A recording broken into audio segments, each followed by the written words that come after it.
माननीय हिंदू हृदय सम्राट शिवसेना प्रमुख बाळासाहेब ठाकरे आणि त्याचप्रमाणे ज्यांनी अखंड हिंदुस्थानाला स्वातंत्र्याच्या समराची ऊर्जा दिली नेताजी सुभाषचंद्र बोस या दोघांनाही त्यांच्या जयंतीच्या निमित्ताने मानाचा मुजरा करतो। आज या ठिकाणी या कार्यक्रमाच्या निमित्ताने आवर्जून उपस्थित झालेले आदरणीय शिवसेना पक्षप्रमुख श्री उद्धवजी ठाकरे, आमचे सहकारी आणि परिवहन विभागामध्ये सातत्याने ज्यांनी अभिनव अशा कल्पना मांडल्या आणि राबवल्या ते दिवाकर रावतेजी, आमचे दुसरे सहकारी डॉक्टर दीपक सावंतजी, रवींद्र वायकरजी, दीपक केसरकरजी, विजय शिवतरेजी, खासदार अनिल देसाईजी, खासदार अरविंद सावंतजी, आमचे सहकारी आमदार नीलमताई गोरे, आमचे सहकारी आमदार भाई जगताप, आमदार सुनील शिंदे, आमदार वारिस पठाण, श्री अरुण दुधवडकर, अपर मुख्य सचिव परिवहन श्री गौतम चटर्जी, श्री रणजित सिंग देओल, या ठिकाणी मंचावर उपस्थित सर्व विविध युनियन्सचे पदाधिकारी आणि या ठिकाणी उपस्थित एसटी विभागातील सर्व कर्मचारी, माता भगिनी आणि बंधूंनो, आज मी खरोखर रावते साहेबांचं मनपूर्वक अभिनंदन करेन की अनेक अभिनव कल्पना ज्यावेळी लोकाभिमुख राज्य येतं आणि जनतेचा विचार करणारे राज्यकर्ते असतात, ज्यावेळी राज्यकर्त्यांना आपल्या पलीकडे जाऊन समाजाकडे पाहण्याचा दृष्टिकोन असतो, त्यावेळी काय परिणाम त्याचा होतो हे रावते साहेबांनी आज या कार्यक्रमाच्या माध्यमातून आपल्याला दाखवलं आहे। एसटी जी खऱ्या अर्थानं आपल्या महाराष्ट्राची एक प्रकारे परिवहनाची रक्तवाहिनी आहे आणि अगदी शेवटच्या माणसाला ज्या गोष्टीचा आधार वाटतो ती म्हणजे आमची एसटी आहे। कुठल्याही परिस्थितीमध्ये, कुठल्याही प्रकारच्या रस्त्यावर, कुठल्याही वातावरणामध्ये आपल्याला सेवा द्यायची आहे, या सेवेच्या भावनेतून तयार झालेली अशा प्रकारची आमची एसटी आहे। आणि आमच्या एसटीचे सगळे कर्मचारी असतील, ड्रायव्हर असतील, कंडक्टर असतील, तंत्रज्ञ असतील, हे 24 तास जनतेच्या सेवेचं ध्येयवाशी बाळगून या ठिकाणी काम करत असतात। म्हणून आजच्या या कार्यक्रमाच्या निमित्ताने या सगळ्या आमच्या एसटीच्या कर्मचाऱ्यांना मी अतिशय मनपूर्वक धन्यवाद देतो की महाराष्ट्राची जी सेवा तुम्ही केली ती निश्चितपणे महाराष्ट्र कधीच विसरू शकणार नाही। पण आज तुम्ही त्याच्या पलीकडे गेला। शेवटी समाजामध्ये काम करत असताना आपल्या संवेदना जागृत राहिल्या पाहिजे। समाजामध्ये जी दुःख आहे, ज्या करुणा आहेत, ते दुःख आणि त्या करुणा या आपल्याला देखील समजल्या पाहिजेत। अनेक वेळा आपल्या जीवनामध्ये अडचणी असतात, खूप अडचणी असतात, खूप समस्यांना आपल्याला सामोरं जावं लागतं, खूप आव्हानं असतात। पण ही सगळी आव्हानं सहन करताना देखील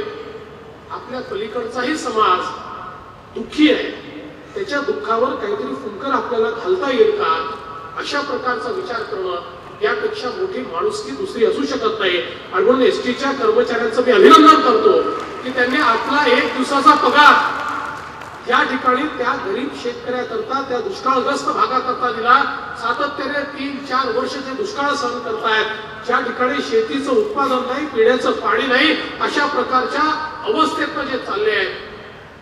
त्यांच्या भल्याकरता आपला 1 दिवसाचा पगार देणं खऱ्या अर्थानं मला असं वाटतं की आपलं सगळ्यांचं नातं काय आहे, तर ते नातं हे माणुसकीचं नातं आहे। आणि त्या माणुसकीच्या नात्यातनं आपला जो महाराष्ट्राचा बृहत परिवार आहे, या बृहत परिवाराला या ठिकाणी मदत करायचा निर्णय आपण घेतला। एसटीचे सगळे कर्मचारी, सगळे युनियनचे नेते आणि त्या सगळ्यांचे प्रमुख म्हणून दिवाकररावजी रावते यांचं मी मनपूर्वक या ठिकाणी अभिनंदन करतो आणि आपल्याला विश्वास देतो की आपण दिलेला पै न पै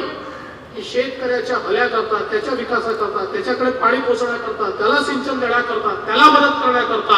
या ठिकाणी वापरली जाईल आणि त्या माध्यमातून त्याचा दुवा हा निश्चितपणे आपल्याला मिळेल हा विश्वास या निमित्ताने मी व्यक्त करतो। एक अतिशय सुंदर अशा प्रकारची शिवशाही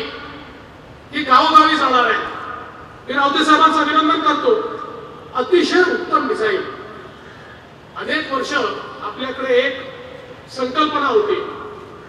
की सरकारी काम हे ठोकळ्यासारखंच असलं पाहिजे, त्याच्यात कुठलं सौंदर्य असू नये। म्हणजे मला तर अनेक वेळा असं वाटतं की काही लोकांची संकल्पना अशी असावी की सरकारी कामामध्ये सौंदर्य दाखवलं तर शिक्षाच होती, त्यामुळे सरकारी बसेसचा रंगही तोच किंवा त्याचं डिझाईनही तेच, तर कुठलंही शेवटी एखादं नाविन्य आणण्याकरता पैसा लागत नाही, पैसा तेवढाच लागतो, त्याच्याकरता एक समर्पित भावना लागते, एक संकल्पना लागते आणि आज ती संकल्पना आपल्याला या ठिकाणी दिसते आहे। अतिशय सुंदर बस, ज्या बसमध्ये प्रवेश करताना देखील आपण शिवशाहीमध्ये प्रवेश करतो अशा प्रकारची भावना ही मनामध्ये यावी आणि त्यासोबत आपल्या ग्रामीण भागातल्या लोकांना देखील वातानुकूलित बस म्हणजे नेमकं काय असतं हे देखील कधीतरी कळलं पाहिजे। उन्हातान्हात काम करणारा आमचा गरीब माणूस हा देखील कधीतरी वातानुकूलित बसमध्ये बसू शकला पाहिजे, त्या दृष्टीने अतिशय उत्तम अशा प्रकारची योजना या ठिकाणी आणण्यात आली आहे। त्यासोबत मेडिकल कॉलेज असो, म्हणजे मेडिकल हॉस्पिटल असो किंवा इंजिनिअरिंग कॉलेज असो, ही प्रत्येक संकल्पना शेवटी एसटी हा केवढा मोठा परिवार आहे बघा, ज्यांचा एक दिवसाचा पगारच 6 कोटीपेक्षा जास्त आहे, तो परिवार केवढा मोठा असेल, या परिवाराच्या गरजा किती आहे आणि या गरजा जर आपण त्या ठिकाणी पूर्ण करू शकतो अशा प्रकारची अवस्था आहे तर मग काय का करू नये। आणि म्हणून मला असं वाटतं की ज्या काही योजना या ठिकाणी आणलेल्या आहेत, मग ती रुग्णालयाची असेल, ती इंजिनिअरिंग कॉलेजची असेल किंवा आपल्या अपघात विम्याची योजना असेल की एखादा उद्ध्वस्त झाल्यानंतर त्याला किमान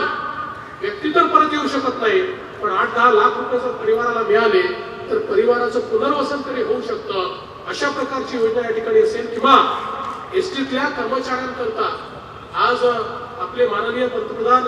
नरेंद्र मोदीजी बेटी बचाओ बेटी पढाओ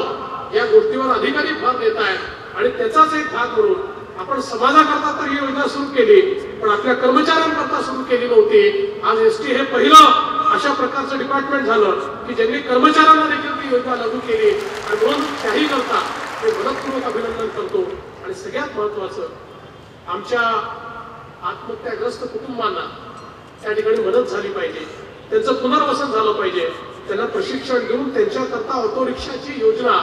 अतिशय अभिनव अशा प्रकारची कल्पना आहे। शेवटी समाजासमोर आव्हानं आहेत पण त्या आव्हानांचा सामना सर्वांना मिळून करावा लागेल आणि त्याकरता प्रत्येक व्यक्तीला आपण काय त्याच्यामध्ये कॉन्ट्रीब्यूट करू शकतो याचा विचार करावा लागेल। आज या सगळ्या योजना ज्या आहेत या योजना जनतेकरता लोकाभिमुख अशा प्रकारच्या योजना आहेत आणि मला असं वाटतं की माननीय हिंदू हृदय सम्राट बाळासाहेब ठाकरे यांना अपेक्षित असलेल्या अशाच प्रकारच्या सगळ्या योजना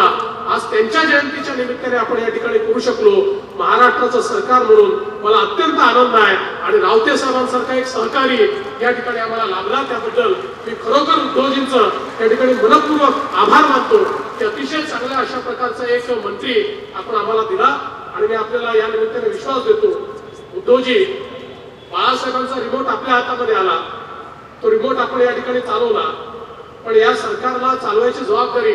युतीच्या सरकारला चालवायची जबाबदारी आपण माझ्याकडे दिलेली असल्यामुळे तो रिमोट आपण हौस माझ्या हातात देखील दिला। म्हणजे हे संकेत बाकी मंत्र्यांनी देखील थोडेसे समजून घेतले पाहिजे की उद्धवजींनी रिमोट माझ्या हातामध्ये दिलेला आहे आणि निश्चितपणे ही जी शिवशाही आहे कोणाच्या मनात कितीही काहीही असो तरी ही शिवशाही 5 वर्ष या महाराष्ट्रामध्ये अतिशय उत्तम काम करेल आणि त्या कामाच्या भरोशावर या महाराष्ट्रातली शिवशाही महाराष्ट्रात कायम दिसेल हा विश्वास मी आपल्या सर्वांना देतो आणि माझं बोलणं संपवतो। जय हिंद, जय महाराष्ट्र।